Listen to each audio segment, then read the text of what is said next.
मेरे बच्चे, एक खूबसूरत तोहफा तुम्हारा इंतजार कर रहा है। आज वक्त है अपने पंख फैलाने का, इस खुले आकाश में उड़ जाने का। मेरे बच्चे, तुम अब तक जिसे अपना पूरा संसार समझ रहे थे, वह तो बस एक छोटा सा अंश था। अपने पंख खोलो, तुम्हारा संसार तो यह खुला आकाश है, जहां तुम बंधन मुक्त विचार करते हो। मेरे बच्चे, एक खूबसूरत तोहफा तुम्हारी ओर आ रहा है। यह तोहफा मेरी तरफ से मेरे बच्चे के लिए है। यह तुम्हारे जीवन में उत्साह और उमंग को वापस लाएगा। इस खूबसूरत तोहफे की पहचान तुम्हें स्वयं करनी है। किसी को यहाँ एक व्यक्ति के रूप में प्राप्त होगा, तो किसी को खूबसूरत जीवन साथी के रूप में प्राप्त होगा, किसी को नन्हे शिशु के रूप में, तो किसी को जीवन की नई दिशा के रूप में। लेकिन यह सभी के लिए अत्यंत भाग्यशाली होगा। मेरे बच्चे, तुम्हारी ऊर्जा का स्तर बढ़ चुका है। यदि तुम अपने आप को एक दृष्टि बनकर देखो, तब तुम पाओगे तुम्हारे व्यक्तित्व में अब तक कितना परिवर्तन आ चुका है। यदि तुम अपनी तुलना पहले से करो, तब तुम देखोगे तुम्हारा किस प्रकार रूपांतर हुआ है। मेरे बच्चे, क्या यह सब एक दिन में संभव था? क्या तुमने कभी कल्पना की थी जिस प्रकार से तुम्हारा विश्वास होगा?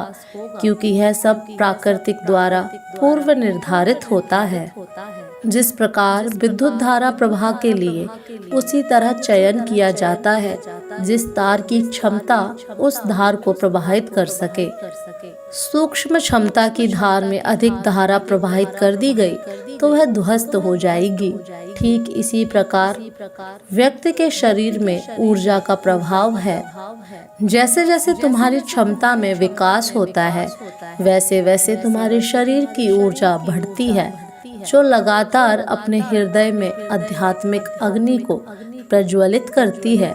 उनकी क्षमता बढ़ती चली जाती है और अनंत धारा उनके शरीर में प्रवाहित होती है, जिसे वह सरलता से सहन कर लेते हैं। मेरे बच्चे, तुम्हारे साथ जो कुछ भी हो रहा है, तुम उससे घबराओ मत। यह सब तुम्हारी यात्रा का विशेष अंग है।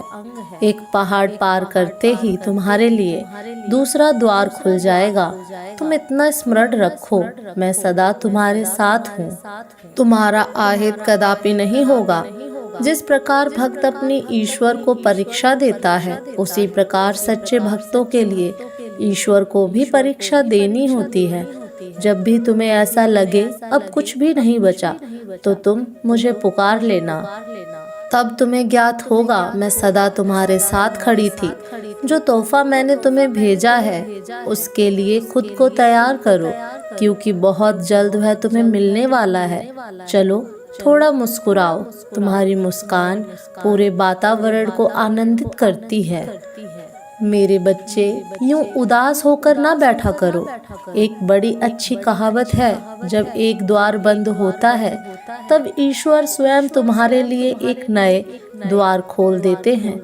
कुछ मनुष्य ऐसे होते हैं जो अनुभव करते हैं, हमारे साथ तो ऐसा नहीं हुआ, हमारे लिए तो कोई नया द्वार नहीं खुला, कोई भी नया द्वार हमें नहीं मिला है। उस विषय में चिंता करते हैं और दुखी हो जाते हैं और सोचते हैं ऐसा क्यों हुआ।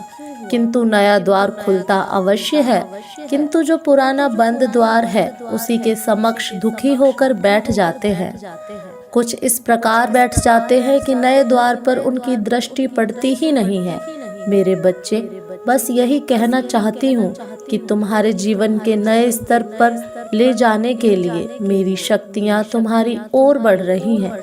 वह अदृश्य शक्ति है जो तुम तक पहुँचने वाली है, जो एक पल में तुम्हें ऐसी सूचना देगी कि तुम झूम उठोगे। मेरे बच्चे, यह तुम्हारी परीक्षा का फल है, जो खुशी बनकर तुम्हारे घर में शीघ्र प्रवेश करेगी, जिसके कारण कार्यक्षेत्र में तुम्हारी पदोन्नति होगी।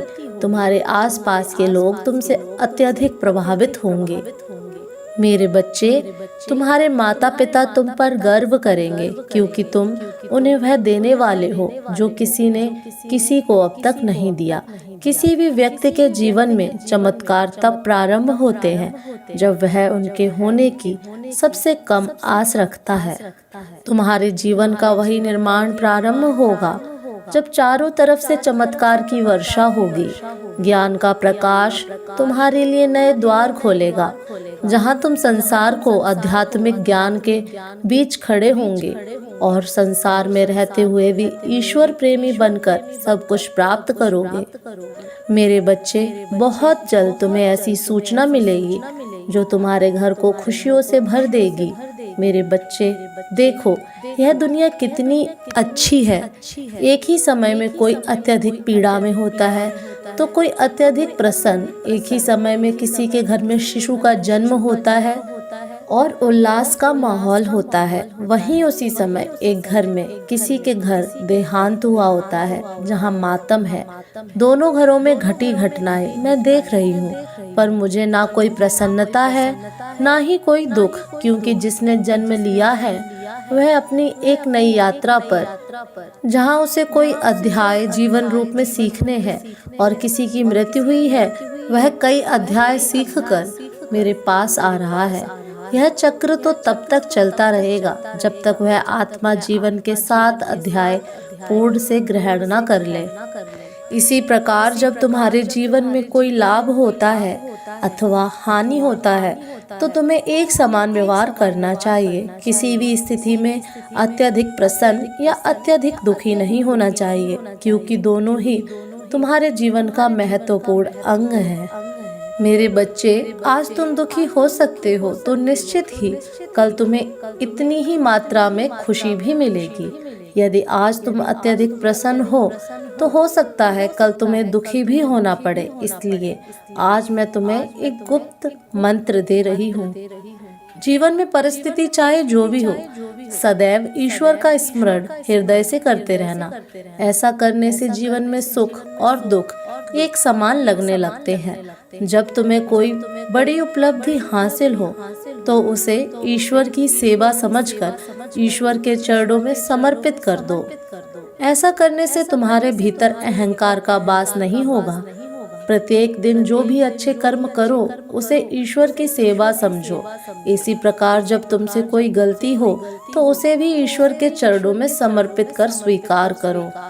आज तो मैंने तुम्हें बताया है, इसे जानने में व्यक्ति को बरसों बीत जाते हैं। यदि आज इस गुप्त ज्ञान को तुम अपनी पोटली में बांध लोगे तो अनंत काल तक तुम्हारी यात्रा सुखद होगी। मेरे बच्चे, एक बात मैं तुम्हें आज बताती हूँ, सदा लक्ष्य सामने नहीं होता, कभी कभी उसे ढूंढना पड़ता है। यह याद रखो, यह यात्रा बड़ी कठिन होती है और इसी कारण से सदैव तेज चलना, शीघ्र गति से चलना ही पर्याप्त और आवश्यक नहीं है। इससे भी अधिक महत्वपूर्ण है सोच समझ कर चलना। सोच समझकर जब चलोगे तब वह कदम सबसे अधिक श्रेष्ठ होंगे। कब किस मोड़ पर मुड़ना है, कब किस मोड़ पर नहीं मुड़ना है, कब गति अधिक होनी चाहिए, कब नहीं, कब रुकना है, इस सब का ज्ञान प्राप्त करना आवश्यक है। मेरे अगले संदेश की प्रतीक्षा करना। मेरा आशीर्वाद सदैव तुम्हारे साथ है।